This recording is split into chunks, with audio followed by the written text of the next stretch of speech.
ហាឲ្យអូនយំញ៉ែ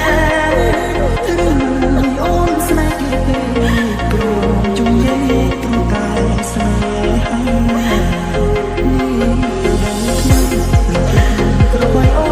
នស្មោះថាត្រូវការចំស្នេហា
គេជាអ្នកណាធ្វើបាបស្នេហាឲ្យអូ